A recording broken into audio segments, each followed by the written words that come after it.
Oi.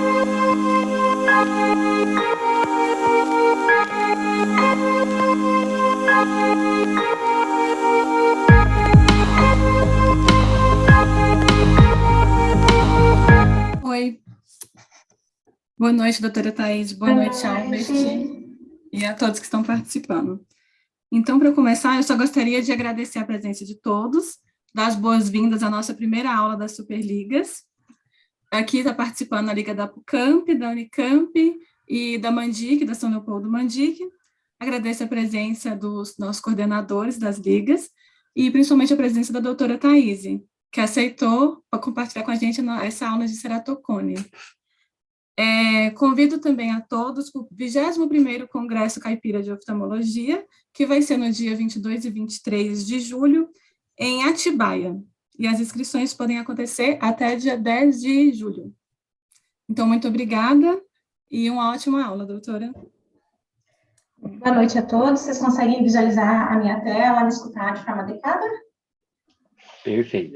Tranquila? Ok. Sim, tudo certo. É um prazer estar com vocês essa noite. Eu tenho feito pouquíssimos eventos desde que a Martina nasceu, por causa da logística, com o bebezinho é um pouquinho mais complicado. E, para mim, é uma honra, uma satisfação falar de uma das minhas paixões, que é o ceratocone. O ceratocone ele já está virando quase uma sub-área dentro do segmento anterior da córnea, porque envolve muitas minúcias, desde o diagnóstico até o tratamento. Então, a gente precisa dominar diferentes técnicas, desde a refratometria até transplante. Então, um especialista em córnea, às vezes, ele não domina todos os passos necessários para o tratamento de ceratocone, então está quase virando uma sub-área. Para mim, é muito importante falar disso nessa época do ano também, porque a gente está iniciando o mês de junho, né, semana que vem, e em junho a gente tem uma campanha muito forte a nível mundial, que é o Junho Violeta, na qual a gente faz uma conscientização a nível mundial sobre o ceratocone. O ato de coçar o olho, a gente tenta sensibilizar o máximo possível as pessoas a respeito do ceratocone. O ceratocone, ele vem, principalmente, a gente vai conversar sobre isso, pelo fato de coçar os olhos. Então, que o ato de coçar o olho não é uma coisa tão inocente. Então, tá aí o Junho Violeta, vocês vão ouvir falar disso, vocês vão ver coisas a respeito disso na mídia, enfim, nas redes sociais. Enfim, vamos começar. O que é ceratocone? É uma palavra que vem do grego, que significa keras, mais o conus. Keras tem relação com a córnea, e conus é no formato de cone. Então, literalmente, a gente tem uma córnea no formato de um cone.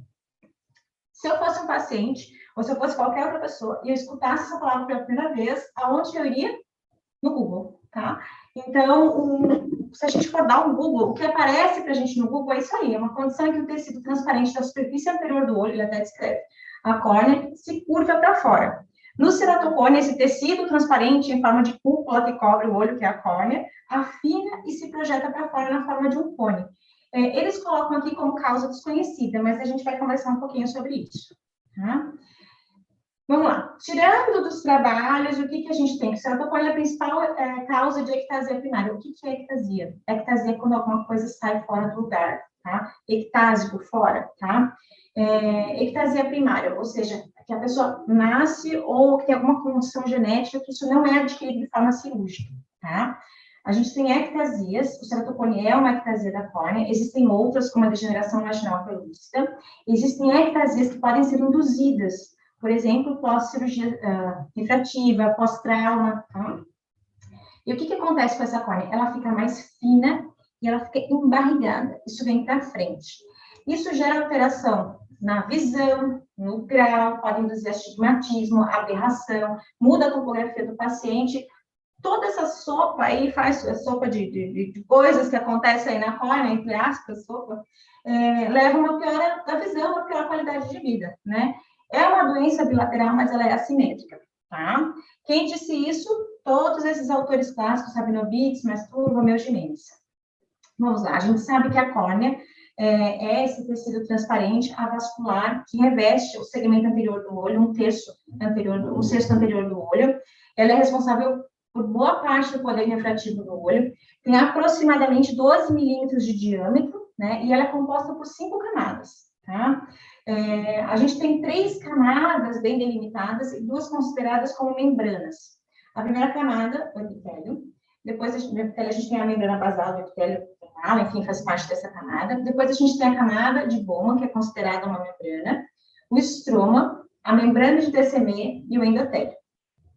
Qualquer injúria que ocorra em alguma dessas camadas, principalmente no epitélio, no estroma ou no endotélio, podem deixar cicatrizes. E no ceratocone, as alterações ocorrem principalmente nos 2/3 anteriores da córnea, ou seja, no epitélio, na membrana basal epitelial, na camada de Bowman e no estroma anterior. Tá? A gente tem uma alteração anatômica, a gente já conversou sobre isso. Uma córnea, que era para ser semisférica, ela se torna protrusa, ela afina. Tá? E a gente tem essa imagem, tá? Que era para ser redondinho, bonitinho, fica embarrigado, entre aspas. De onde surge o ceratocone? Realmente, a causa é desconhecida. A gente tem vários genes mapeados, tá? A gente tem uma pesquisa muito grande envolvendo a genética do ceratocone, mas a gente ainda não tem teste diagnóstico para isso, tá? No futuro genético, no futuro, quem sabe, a gente faça algum teste genético ou algum exame, e isso já predispõe a gente a ter, a conseguir fazer uma triagem dos pacientes que têm ceratocone. Hoje em dia, a gente não tem isso, tá? A gente sabe que existem fatores genéticos, tá? E a gente sabe que existem fatores ambientais, e o principal deles é coçar o olho, tá? Se a pessoa tiver genética para ter ceratocone e não coçar o olho, dificilmente terá, mas para uma doença evoluir, a gente sabe que tem que ter o fator ambiental, né, e também a parte genética, digamos assim, né? Quando a gente fala de ceratocone, ele também está associado a algumas síndromes, tá? Principalmente síndrome de Down, algumas doenças do colágeno. Então, sempre que a gente tem um paciente sindrômico, a gente fica de olho, tá? Porque isso pode vir junto com toda a carga genética alterada que ele já tem. Outra, pessoas com deficiência mental, elas têm pouco autocontrole, tá? Então, elas se coçam, se agitam, enfim, e a gente não consegue controlar. Então, muitas vezes, elas acabam desenvolvendo alterações desse tipo. Pode ser por causa da alteração genética que isso vem com uma patologia de base delas, mas também pelo fator ambiental, tá bom? Então, a gente tem aqui as 5 camadas da córnea, e a gente acredita que o que ocasiona a fisiopatologia de ceratocone é uma alteração ortogonal nas lamelas do colágeno. Bom, isso ocorre, tá? Os 200 microanteriores são mais afetados. Ok, isso a gente já conversou antes. Por que isso ocorre? Existe um deslizamento das fibras de colágeno interlamelares e interfibrilares, principalmente ao redor do ápice do cone, ou seja, tem uma alteração mecânica ali. O colágeno, que era para estar interlaçado e bem compactado, bonitinho, ele desliza, tá? É como se ele degenerasse ali naquela área. E o número das ligações entre as fibras de colágeno também é reduzido, ou seja, alguma coisa acontece ali. A gente tem destruição dessa matriz extracelular.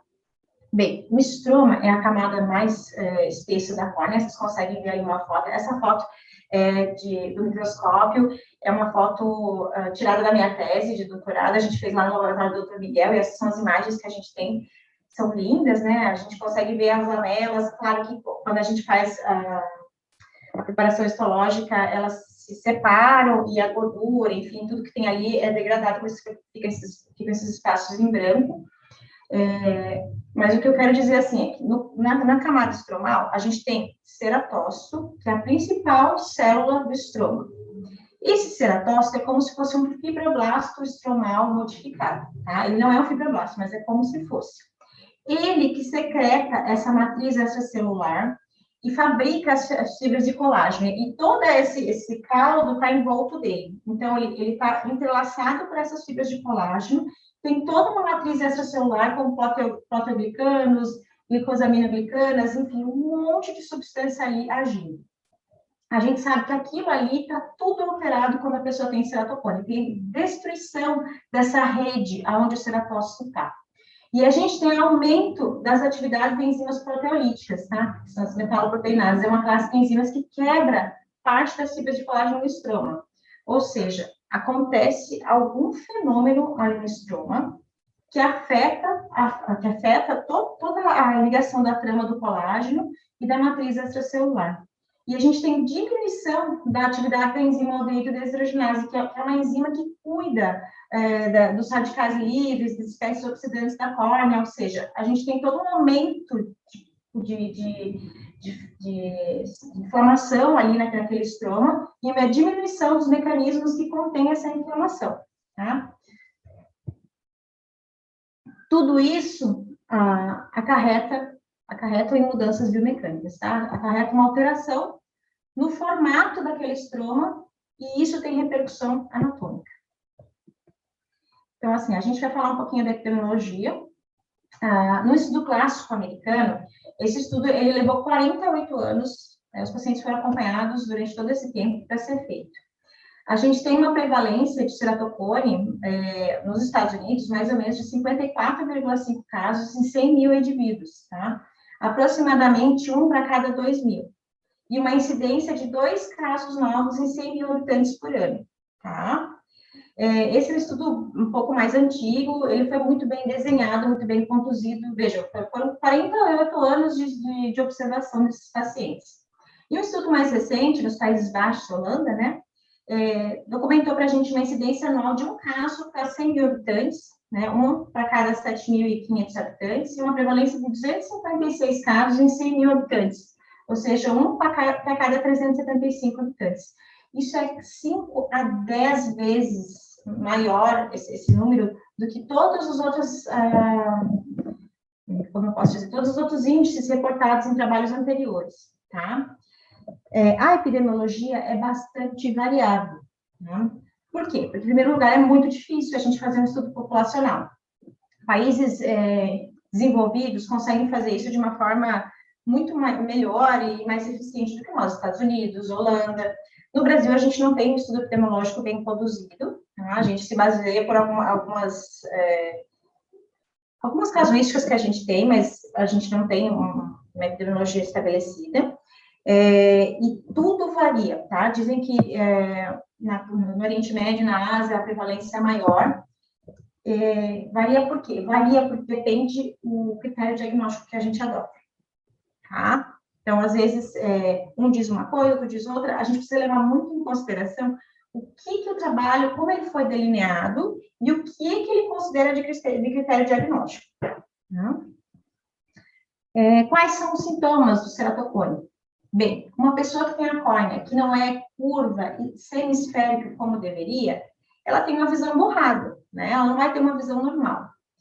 Às vezes, isso é muito difícil de mensurar. Os pacientes só conseguem identificar que a visão está ruim quando a dioptria está muito alta. Então, às vezes, isso é muito sutil, às vezes é uma dificuldade que ele tem, enfim, para dirigir ou ir no cinema e acaba passando. Outros relatam borramento com a luz. Isso é um sintoma de astigmatismo também, que as luzes, elas espalham. Quando estão dirigindo, que os faróis dos carros, assim, é como se explodissem, tá? Esses são sintomas. Outros referem à aversão à luz. Outros coçam muito os olhos, tá? Então, acaba tendo lesão, enfim, pelo ato de coçar, e a partir daí a gente diagnostica. Outros vêm para a consulta dizendo já que tem alguém na família que tem ceratocone, já é sugestionado. Então, a gente já tem uma ideia, tá?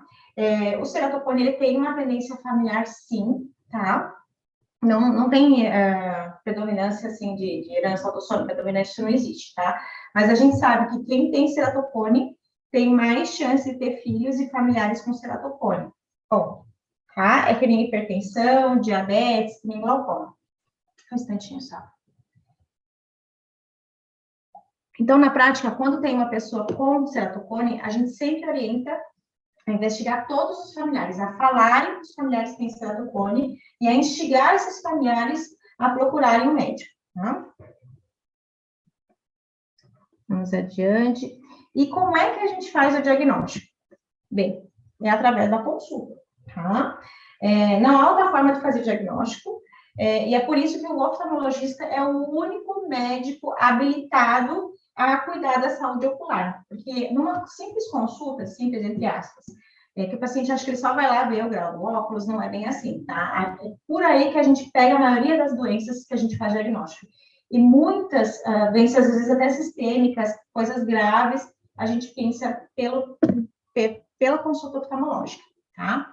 Na consulta oftalmológica, tudo começa com a anamnese, tá? Uma anamnese bem conduzida e bem dirigida vai me dar 80% da maioria dos diagnósticos. É batata, tá? Então, quando a gente vai chamar um paciente para consulta, eu não gosto que nenhuma secretária chame meu paciente, eu mesma vou até a porta e chamo. Por quê? Porque eu presto atenção desde aquele momento que ele olha para mim. Se eu chamo e ele olha na direção correta, se eu chamo e ele levanta e caminha sem dificuldades e vem até mim e me olha, eu já sei que ele está enxergando, tá? Pelo menos ali um 20/400, 20/200, tá? Pelo menos 10, 20% ele está tendo, porque ele está conseguindo direcionar, não está tropeçando, não tem nada. Então, isso já é alguma coisa para mim, tá? Eu já vejo se ele vem acompanhado com alguém, né, com algum familiar ou não, se ele tem alguma síndrome ou não, se tem alguma manifestação, algum fenótipo, a gente já consegue pegar por ali. Na anamnese, os pacientes oftalmológicos, eles não referem para a gente coisas, às vezes, que não são tão relacionadas à visão. E, às vezes, eles esquecem metade das coisas. Então, é muito difícil fazer uma anamnese de oftalmologia que não seja dirigida. A gente vai conferir os dados da ficha, ver se é o mesmo paciente, se tem a idade correta, enfim, dados epidemiológicos ali a gente dá uma checada, porque às vezes pode acontecer de alguma atendente se confundir na hora do preenchimento da ficha, isso não é raro, tá? E isso é importante para a gente, tá? Ter os dados dele direitinho ali. Então, se precisar ligar, ou chamar algum familiar, ou fazer algum relatório, tudo precisa estar de acordo, tá? Na anamnese, a gente vai começar pela queixa principal, e a queixa principal em oftalmologia é um pouco subjetiva, porque todo mundo tem embaçamento visual, tá? Isso é a queixa de 90% das pessoas que vêm no consultório, né? Dificuldade visual. A partir daí é que eu preciso esmiuçar um pouco essa queixa. Bom, é dificuldade visual em que situação? Só para longe? Só para perto? É episódica? Tem algum sintoma associado? Enfim, a partir dali a gente vai destrinchando um pouco a história. E a gente começa a puxar pela memória do paciente. E você tem algum problema de saúde? E toma algum remédio? Já fez alguma cirurgia? E alguém na família usa óculos? Enfim, a partir daí a gente vai destrinchando a história, tá? Muitas coisas a gente pega aí, e você coça o olho? A pessoa não coça, mas sente coceira? Ah, eu sim, né? Às vezes eles coçam aqui o canto, ou coçam no banho, ou o que eles coçam, eles acham que não é coçar, as pessoas coçam e dizem que não coçam. Ah, incrível que parece esquisito essa afirmação, mas assim, eu falo para eles que olho é igual barriga. Você não passa o dia coçando a barriga. Barriga você não sente nada. O olho é a mesma coisa. A gente não tem que sentir nada no olho. Então, são coisas que a gente precisa ficar atento. Quando o paciente vem para consulta, a gente faz a anamnese bem feitinha e depois a gente começa pelo exame oftalmológico. O exame oftalmológico, primeiro passo, a gente vê a acuidade visual do paciente sem correção, tá? De ambos os olhos, individualmente, depois a gente usa os dois olhos em conjunto, e a gente faz um exame que se chama esquiascopia. A esquiascopia nada mais é que a gente pega um esquioscópio, tem na primeira figura de vocês aí à esquerda, e a gente passa um feixe de luz sobre a córnea do paciente. Conforme essa reflexão da luz, eu consigo saber se esse paciente tem miopia, hipermetropia, ou astigmatismo, ou até ceratocone, tá? Quando a gente passa o reflexo da luz, se o reflexo acompanha a minha faixa, é um diagnóstico. Se ele vai para o outro lado, é outro diagnóstico. Se ele espalha, eu sei que é astigmatismo. E se ele faz um formato de como se fosse uma tesoura, pronto. Eu já sei que ali tem alguma alteração e que a córnea é suspeita, sim, de ceratocone ou de alguma ectasia, tá? Então, só o fato de eu dar aquela passada de luz, isso já me dá muita informação, tá? Esse exame sempre deve ser feito, tá? Às vezes o pessoal na pressa não faz, só faz o exame automatizado, e às vezes o exame automatizado, ele dá muitos dados para a gente, mas às vezes ele fica um pouco em cima do muro, porque existem alguns critérios. Então, a esquiascopia para nós é fundamental, tá? Uma vez que a gente faz isso, a gente pode determinar a metropia do paciente, mas a gente pode fazer medidas da córnea, que a gente chama de ceratometria, que é aquele aparelhinho aqui, acho que não sei se vocês conseguem ver, se eu estou mexendo aqui, se vocês conseguem ver no meu cursor, mas enfim, à direita de vocês tem uma moça de cabelo curto fazendo um exame de ceratometria numa paciente, embaixo tem o ceratômetro automatizado. O que é o ceratômetro? Ele tira medidas da região central da córnea, tá? E ele dá um printout para a gente. Problema, ele só tira medidas da área do centro da córnea. Às vezes eu tenho um ceratocone, uma protrusão, uma ectasia mais periférico, e ele acaba não pegando, tá? Sempre que eu vou fazer uma consulta, a gente passa a faixa, faz uma estereoscopia, eu já tenho uma ideia. Se vier valores de esterotometria, ok, isso me ajuda, me corrobora, tá? Uma córnea normal, né, 95% das pessoas tem até 47,2 de curvatura máxima numa córnea normal, tá? Nada impede da gente ter ectasia com curvaturas menores, mas, enfim, é mais ou menos por aí que são os principais critérios diagnósticos. Então, assim, abaixo disso, mesmo que a pessoa tenha alguma assimetria, a gente considera uma córnea suspeita, tá? Mas, então, pela ceratometria, se vier valor acima do que 46, alguma coisa, eu já fico mais atento, tá? Ali tem, no canto inferior à esquerda, a gente tem a doutora Melissa Guindes. A doutora Melissa fez estágio comigo em Curitiba, e eu não fiquei por menos, também tirei uma foto ali do ladinho. A doutora Melissa está fazendo um exame que se chama topografia. O que é essa topografia? É um exame automatizado. Ou a gente também pode falar de ceratometria automatizada, né, a topografia de córnea. O que é, na verdade, essa topografia? É igual mapa do relevo, tá? A topografia de córnea, ela é um exame muito útil, tá? Como é que ela é feita? Vocês estão vendo ali que tem uma cúpula e tem vários arcos ali, tá? Que são os anéis de plástico, tá? Meu nome disso são os anéis de plástico. O que acontece? É feito bem um flash de luz. Esses anéis, eles têm a sombra projetada e a luz projeta eles na córnea e a gente capta a imagem de volta. Então, eu tenho uma imagem desses anéis na córnea, tá? Isso é uma topografia. Aí, o que o computador faz? Ele transforma isso numa escala de cores, tá? É como se fosse um mapa do relevo, tá bom? Que a gente tem da córnea. Esse é o exame topográfico. E eu também posso ter um exame tomográfico, que é o Pentacam ou o Galilei. A diferença, o Galilei faz esse exame tomográfico e tem mais índices do que só a topografia. A topografia é só do relevo, é só da superfície. A tomografia eu consigo ter mais dados, eu consigo examinar a córnea mais a fundo e além da parte da superfície da córnea. O Galilei usa anéis de plástico, mas o Pentacam, que é esse aqui que eu estou fazendo o exame no atendente, ele usa duas câmeras de Scheimpflug. São câmeras que têm uma inclinação um pouquinho diferente e elas rodam e captam essa imagem da córnea. Ali vocês conseguem ter uma ideia de um dos mapas que o Pentacam dá para a gente. Então, assim, ali em cima a gente tem uma reconstrução topográfica da córnea, tá? Quando a gente faz um exame, a gente tem aquelas imagens dos anéis, o computador capta, transforma isso num software, tá? E mostra para a gente esses mapas de elevação. E na parte de baixo, vocês conseguem ver como é a representação. Então, quando eu tenho que explicar isso para um paciente, eu sempre falo para ele, olha, lembra do mapa do relevo da escola? Todo mundo, lembra, beleza. Tudo que está em cores mais quentes são áreas mais curvas, como se fossem as montanhas.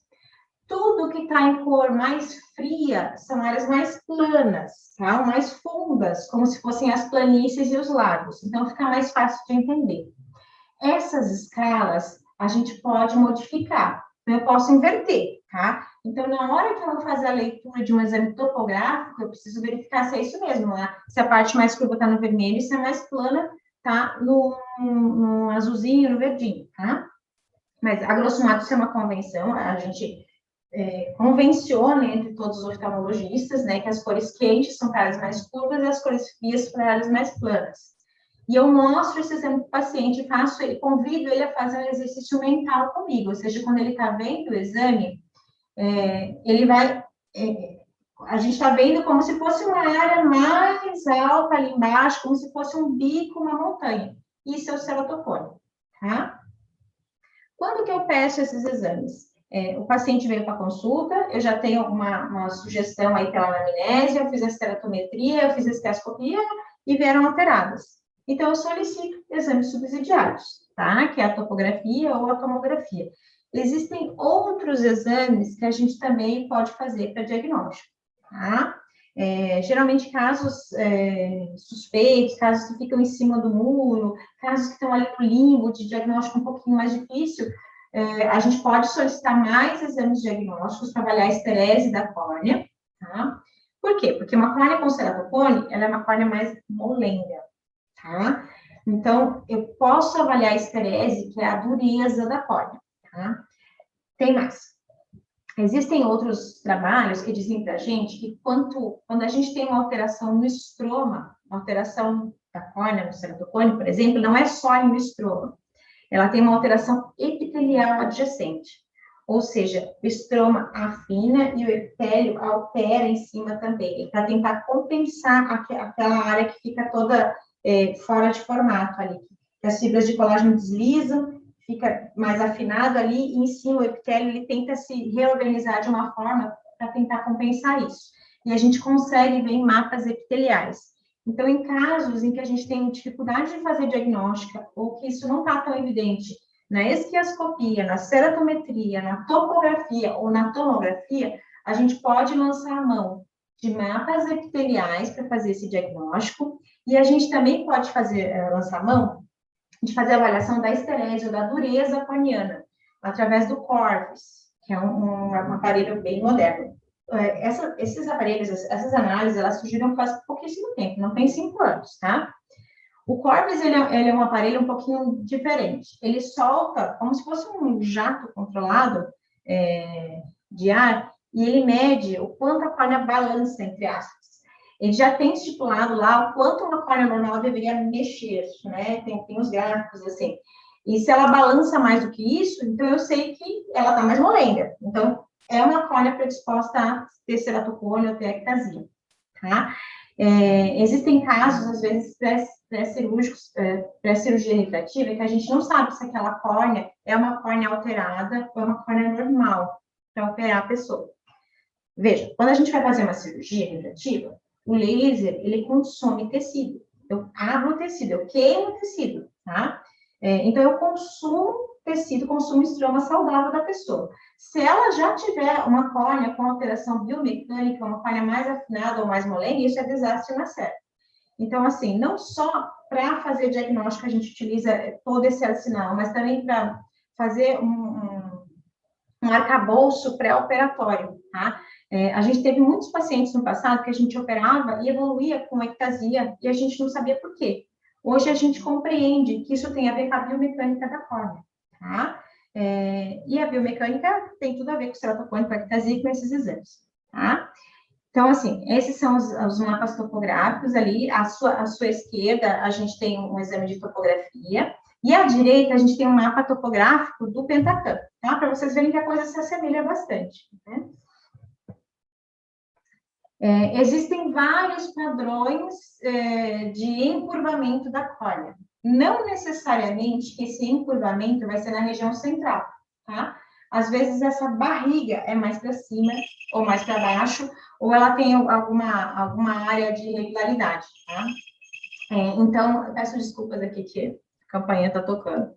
Então, quando a gente vai fazer um diagnóstico do ceratocone, a gente precisa ficar atento, porque nem sempre esse abaulamento, esse afinamento são na região central. Existem vários padrões. Existem critérios diagnósticos para isso, são vários, tá? Eu não vou entrar em detalhes, porque é uma coisa gigantesca, quem é especialista de córnea precisa saber isso de cor, tá? O mais famoso dele é a escala topográfica que a gente usa, são os critérios topográficos de Rabinowitz, tá? Rabinowitz é um grande pesquisador na área de córnea de ceratocone, ele criou vários critérios topográficos, e esses critérios depois eles foram aprimorados, tá? Então, pode ver, a gente tem várias escalas, a mais famosa é o critério tradicional de Rabinowitz, que é acima de 47,2 de curvatura, a gente já considera uma córnea suspeita. Quando a gente tem uma córnea, a gente sempre olha na parte de cima da córnea e na parte de baixo da córnea. É como se eu passasse um traço ali bem no meio e comparo a parte de cima com a parte de baixo. O ideal é que ela seja como se fosse um espelho. Tudo que tem em cima tem embaixo e na mesma curvatura. Vejam, quando a gente tem um ceratocone, se eu passasse uma régua ali em cima estava tudo plano. E ali embaixo tem toda aquela área vermelha, tá? Então, vocês veem a simetria. Então, para o Rabinovitz, uma assimetria acima de 1,4 dioptria numa topografia, isso já é suspeito. E quando a gente tem uma diferença de mais de uma dioptria no K mais curvo de um olho e de um outro, isso também é uma suspeita diagnóstica para a gente. Existem vários topógrafos e tomógrafos que já vêm com esses índices todos acoplados dentro, tá? Tudo isso já inteligência artificial já está lá dentro do aparelho. Então, na prática, quando a gente vai fazer um exame, eu vou lá e capto a imagem e eu vou lá e seleciono, sei lá, pesquisa de ceratocone ou escala de classe Maeda, isso aparece na forma de gráficos para mim. Tantos por cento de chance de ser ceratocone, tantos por cento de chance, para quem é especialista, a gente lança a mão desses índices quando a gente tem alguma dúvida, né? Mas para o paciente isso é uma coisa bacana, porque isso fica palpável para ele. Quando tem alguma coisa alterada, geralmente esses índices saltam aos olhos e ficam vermelho, aparece lá X% de chance de ter ceratocone. Então, é uma forma de documentar e de conscientizar o paciente.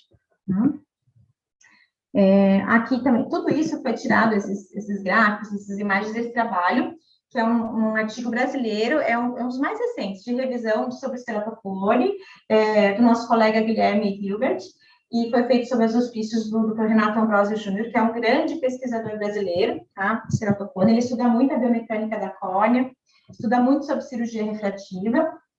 Então, nesse trabalho de revisão, eles colocaram todos os aparelhos que podem ser feitos, todos os critérios diagnósticos, e aí, à esquerda, a gente tem listado que a gente pode fazer um exame diagnóstico topográfico, tomográfico, biomecânico, a gente pode unir as duas avaliações, a gente pode fazer uma análise do wavefront, a gente pode fazer uma tomografia por OCT para ver as camadas do epitélio, e mais limitado, a gente pode usar a microscopia confocal ou a microscópio especular. Todos esses gráficos ali, enfim, tudo isso é para determinar se tem ceratocone ou não. Então, aparece na forma de gráficos para a gente, na forma de linhas, os índices aparecem em vermelho se eles estiverem alterados, tá? São tudo ferramentas que a gente tem nesses aparelhos para fazer diagnóstico, tá? Enfim, eu tenho um paciente suspeito, eu fui lá, fiz a consulta dele, pedi os exames subsidiários, confirmei que é um ceratocone, tá? Como é que eu trato esse paciente? Quando eu dou o diagnóstico para o paciente, eu preciso conscientizar ele e explicar sobre o problema.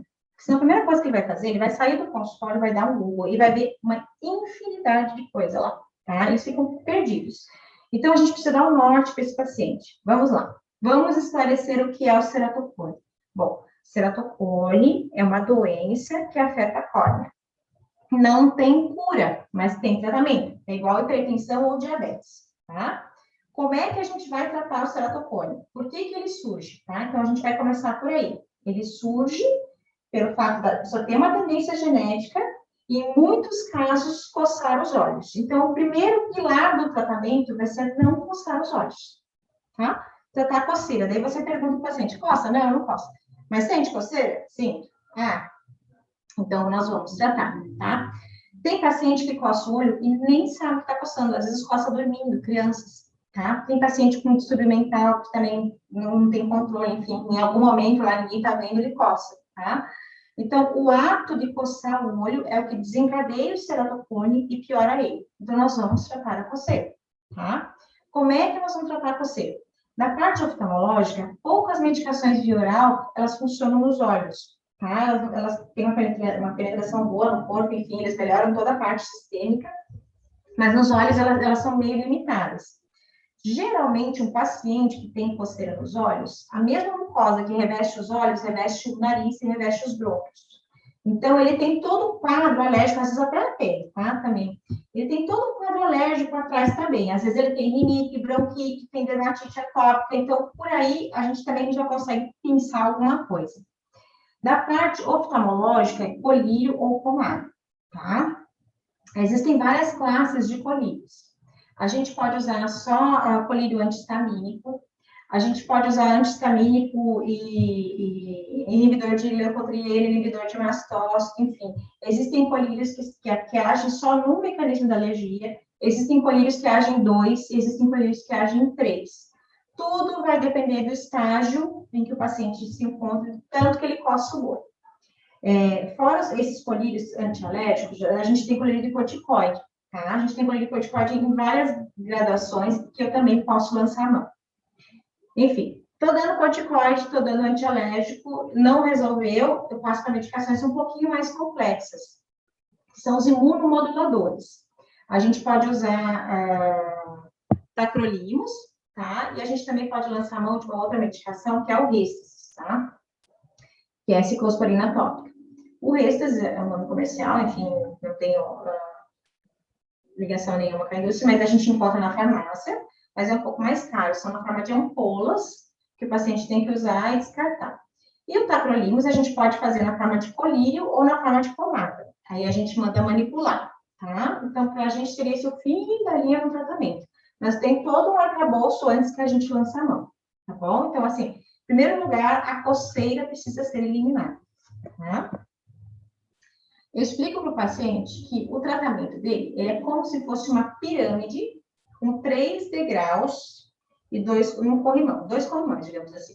Então, assim, uma escada com 3 degraus e um corrimão. Primeiro degrau, óculos ou lente de contato, tá? Ponto. Paciente com ceratocone avançado, às vezes tem dificuldade de escolher o óculos, tá? E a visão não fica tão boa. Mesmo que a visão não chegue a 100%, se a visão melhorar um pouco com óculos, eu sempre receito óculos. Por quê? Porque às vezes ele pode estar com a lente de contato quebrou, aconteceu alguma coisa, enfim.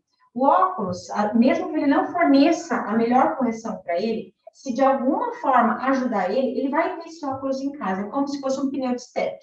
Mesmo que ele não rode com esse pneu, ele precisa ter aquele step, tá? Quando ele precisar para alguma emergência, mesmo que ele não goste de usar.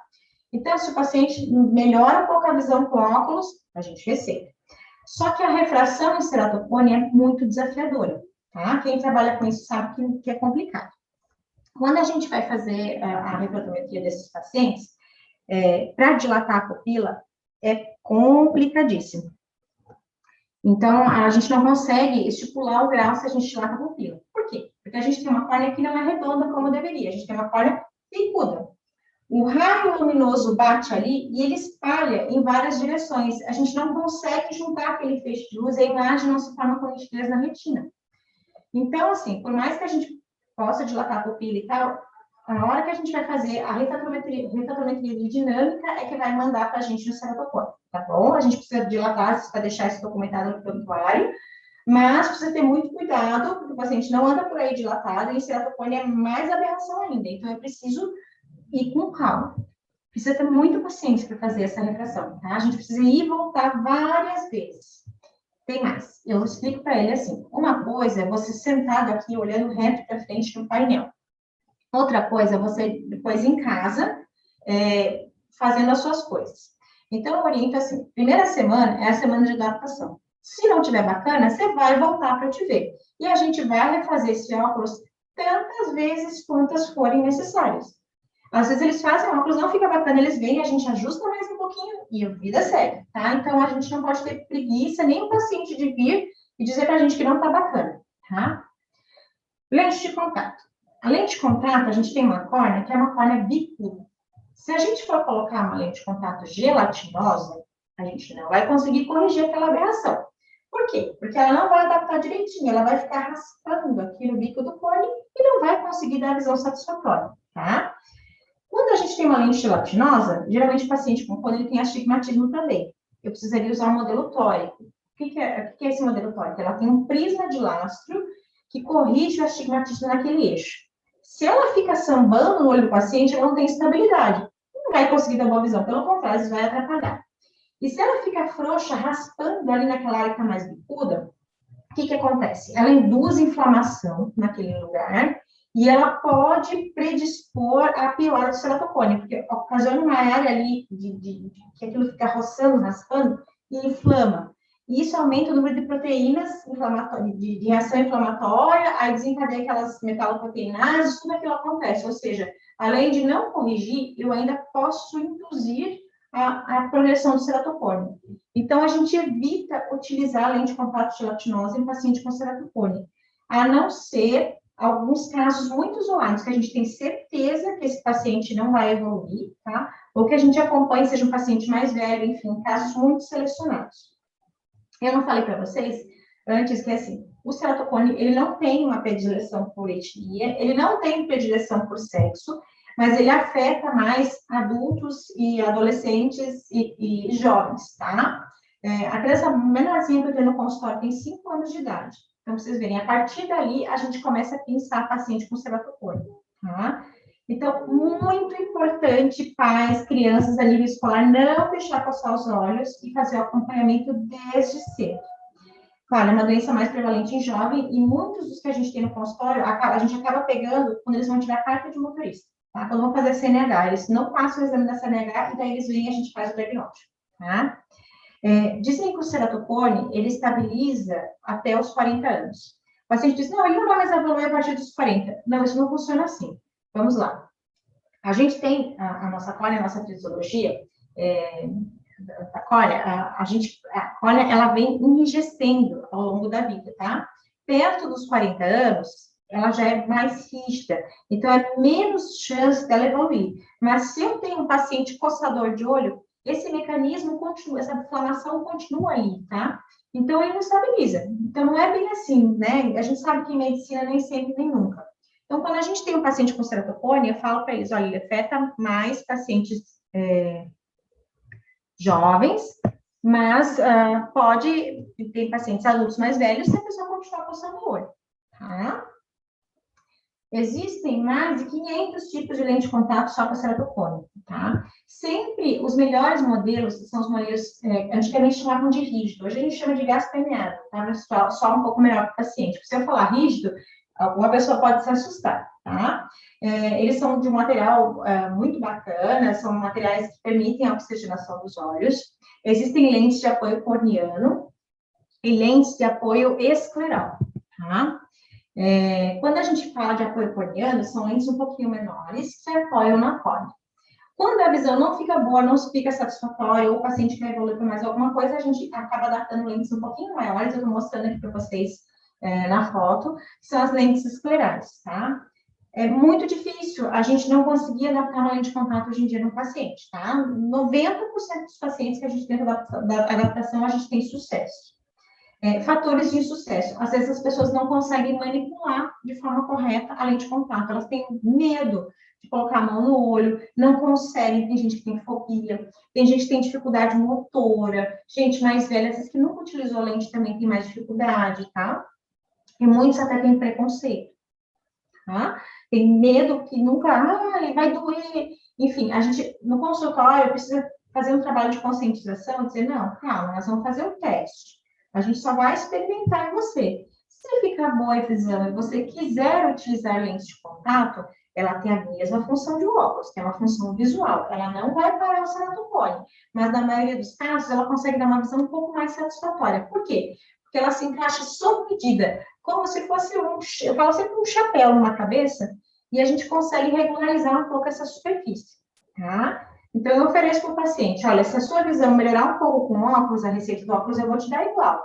A lente é um plus, é uma coisa que você vai ter a mais se você desejar e se ficar bom em você, tá? Então, no consultório a gente testa com calma, a gente experimenta todos os modelos que a gente tem à disposição e a gente verifica a aceitação do paciente, a visão e o conforto deles, tá? Se a visão não ficar satisfatória, com óculos ou com lentes de contato, aí sim é que a gente passa para as opções cirúrgicas, que são implante de anel intraestromal e, em último lugar, transplante, tá? Eu sempre falo para os pacientes que é como se fosse uma escadaria, que a gente vai degrau por degrau, tá? Todo degrau que a gente sobe, a gente vai ter que voltar para o óculos ou para a lente. Ou seja, a gente não tem uma cirurgia para curar o ceratocone ou para tirar o grau do ceratocone, como tem cirurgia refrativa, tá? Fala para eles, não existe cirurgia para tirar o grau do ceratocone, ponto. Tem gente que quando a gente faz algum procedimento, tem sorte nesse caminho, nesse meio tempo, e acaba ficando sem grau, mas na maioria isso não acontece. A gente consegue melhorar, mas a gente não consegue curar. Ele precisa entender que a gente precisa ir passo a passo. Então, vamos lá. Eu falo para eles, nós vamos entrar, organizo a ideia mental deles, né? Óculos, lente de contato, anel, transplante e o corrimão para as lentes. Vamos adentrar na escada. Vamos fazer o óculos ou a lente de contato. Não ficou bom, a visão não ficou satisfatória, a gente pula para o próximo degrau, sabendo que a gente esgotou todas as possibilidades, tá? Quando a gente faz o implante de anel tradicional, o anel é um segmento, a gente tem a imagem à esquerda e superior, de polimetilmetacrilato, que a gente insere no interior da córnea para tentar abaixar esse bico do cone, tá? É uma cirurgia, digamos assim, ortopédica, tá?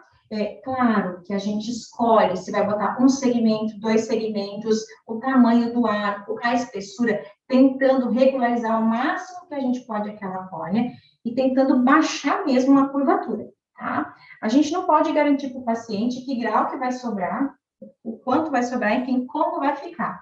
Esse é o problema, a gente não tem uma previsibilidade na cirurgia, tá? O paciente vai ter que tentar, vai ter que arriscar junto com a gente. O que os trabalhos mostram para a gente? A gente fez um estudo muito grande com 1.196 pacientes no VOS, na época que eu era residente, fellow de lá, né? E o que a gente constatou? 95% dos pacientes com anel ficavam satisfeitos, mas 5% não ficaram, tá? Quais eram as causas de insatisfação? O paciente, às vezes, ele tem uma expectativa muito alta. Ele acha que ele vai colocar um anel e ele vai ficar zerado, sem óculos, sem lente, nada. Não é isso que acontece, né? Ele melhora, mas ele não tira todo o grau. A gente não sabe o que vai sobrar depois. Outros relatam que eles enxergam muitos fenômenos visuais, fenômenos com a luz. Por quê? A gente está vendo que o anel ele é um segmento de polimetilmetacrilato, ele tem um formato um pouco hexagonal. E a luz, às vezes, pode bater ali e refletir. Quando o paciente está no final do dia ou em ambientes um pouco mais escuros, a nossa pupila dilata. E ele pode enxergar esse bordo do anel. Isso pode incomodar ele um pouco, tá? Outra coisa, quando a gente faz implante de anel, a gente faz essa tunelização, esse corte, pode ser feito de forma manual, com bisturi de diamante, e a tunelização de forma manual, né? Com os tunelizadores, ou a gente pode fazer esse procedimento com o uso de laser de femto segundo, tá? O uso do laser de femto segundo ele é mais preciso, menos chance de complicação, os trabalhos mostram para a gente que os pacientes saem melhor, tá? Mas nenhum procedimento ele isento de complicações, né? A gente fala para o paciente que não vai entrar dentro do olho nem nada, mas pode acontecer alguma coisa ali, enfim, algum procedimento não ficar tão bacana. Mas o que é bom do anel é que, assim, se não der certo, se não ficar bom, nada me impede de eu ir ali, abrir aquela incisão e retirar aquele anel, tá? Então, ela é uma cirurgia potencialmente reversível. Então, isso que é a parte boa do anel, tá? Claro que vai ficar a cicatriz onde tem aquele lugarzinho do anel. Mas a gente consegue tirar ele e a vida segue, tá? Enfim, fui para o anel, tentei anel, ou é um paciente que está fora dos critérios do anel, porque se for uma córnea muito bicuda ou uma córnea muito fina, não vai dar para colocar anel. Então, ou que tem cicatriz ali na região central, então a gente vai para transplante, tá? O transplante, hoje em dia, ele tem... as pessoas ficam com aquele mito do transplante também, que acham que vão transplantar e vão sumir, nunca mais vão aparecer no consultório, não é bem assim. Eu falo para ele que vai casar comigo, tá? Um paciente de transplante é um paciente que vai ser acompanhado a vida inteira, tá? Ele vai ter uma córnea que é uma córnea doada. A média de sobrevida dessa córnea é em torno de 20 a 25 anos. A gente tem no período pacientes que têm 40 anos de transplante, estão ótimos. Tem paciente que bota por uma semana, a gente já vê rejeição. Então, assim, vai muito da sorte. A gente não tem teste de compatibilidade para a córnea, tá? Então, assim, a gente coloca a córnea, a gente usa medicações para evitar a rejeição, mas... em casos normais, a gente não usa imunossupressor oral. Então, a gente fala para o paciente, olha, uma córnea tem uma sobrevida em torno de 20 a 25 anos. Então, se é um paciente jovem, imagine quantos transplantes ele vai precisar ao longo da vida dele, tá?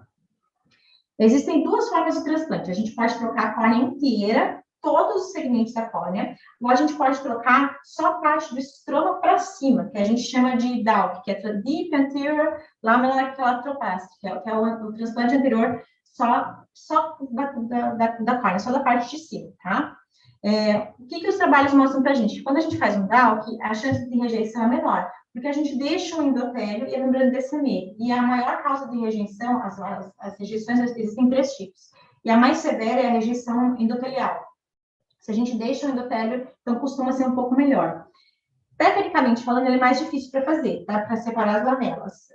Mas a longo prazo é melhor para o paciente. E depois que a gente separa as lamelas, é mais fácil você suturar um olho que está firme, que não foi aberto. Quando a gente faz um transplante, ele fica a céu aberto, né? A gente abre e pega do doador. Então, para a gente suturar, às vezes, tecnicamente, pode ser um pouquinho mais difícil, tá? Tanto faz se é SUS, convênio ou particular, a fila é única aqui no Brasil, e é o seguinte, ela é separada por estados, cada estado comanda a sua central, e cada central tem micro-regiões. Aqui é a nossa de Campinas, a nossa micro-região envolve Campinas e Sorocaba. Então, o Banco de Olhos da Unicamp e o Banco de Olhos de Sorocaba é que fazem a adaptação das córneas, e a central do estado de São Paulo é que faz essa distribuição, tá? Então, a jornada do paciente não termina ali, ela começa, né? Então, a gente só deixa para transplante último caso mesmo. Quando nada mais deu certo daí para frente, aí a gente vai para transplante. Chance de rejeição, num transplante penetrante, 1 em cada 4, 25% nos 5 primeiros anos. Não é pouco, tá? Então, o paciente tem que saber que ele vai operar, que ele vai transplantar e que ele tem chance de rejeitar aquela córnea. Veja, rejeição não é sinônimo de falência, tá? Então, quando ele rejeita, a gente trata, mas ele tem que saber que isso não vai curar ele de ceratocônia. Mais um detalhe. A gente sabe que todo o estroma do paciente está alterado, não só ali na região do ceratocônio, mas a carne inteira dele é alterada. E a gente troca só a parte central. Então, o que acontece, às vezes, com o passar dos anos, é que aquele bordo que fica do paciente, ele volta a ectasiar. E dá muito astigmatismo, por isso a longo prazo. Então, ele não se livra do problema da doença, né? A gente dá uma melhor qualidade de visão para ele com transplante, enfim, a gente tenta diminuir o grau, às vezes tem paciente que tem cicatriz que a gente precisa tirar do eixo visual para ele enxergar, mas ele precisa saber dessas coisas. E assim, tudo isso é para melhorar a visão, tá? Se o ceratocone estiver evoluindo, o que a gente vai fazer? A gente vai fazer crosslinking, que é um outro procedimento. Ou seja, uma coisa é para melhorar a visão, outra coisa é para estabilizar a doença, tá? O crosslinking, ele é como se fosse um corrimão, que a gente vai se agarrar quando a gente precisar, tá? Ele não tem a função de melhorar a visão, ele tem a função só de estabilizar o ceratocone. Então, a gente precisa deixar muito claro para o paciente que é necessário acompanhamento, tá? A gente faz hoje o diagnóstico, dali 3, 4 meses, 6 meses, ele precisa voltar ao consultório. O que eu vou checar? A visão, os exames subsidiários que eu fiz, tá? E o grau. Esses 3 parâmetros são parâmetros que eu analiso para determinar se houve progressão ou não do ceratocone. Se houve progressão do ceratocone, a gente vai passar para o crosslinking. O que é o crosslinking? O crosslinking é um procedimento que a gente faz para enrijecer a córnea, tá?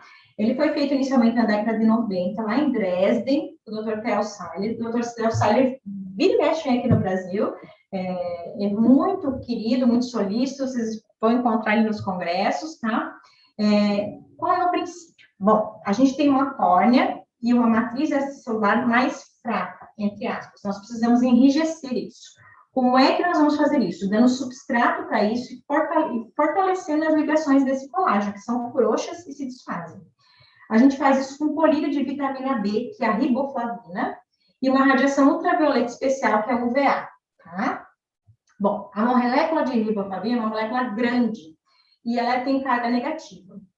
A primeira camada de células ali do epitélio, ela é como se fosse uma murada, nada passa por ela, e ela tem carga negativa. Então, o que a gente faz? A gente tira a primeira camada do epitélio, pode ser com uma espátula, com escova, com álcool absoluto, enfim, raspa aquela camada epitelial e começa a pingar colírio de riboflavina, tá? A gente chama isso de soaking time ou de embebição. E a gente vai pingando, pingando, pingando, e essa vitamina B vai penetrando no olho. A gente faz isso durante um período, 15, 20, 25 minutos, enfim, 30 minutos no protocolo de Dresden tradicional, tá? Terminou esse período de embebição da córnea com a riboflavina, eu vou submeter o paciente embaixo daquela luz ultravioleta UVA.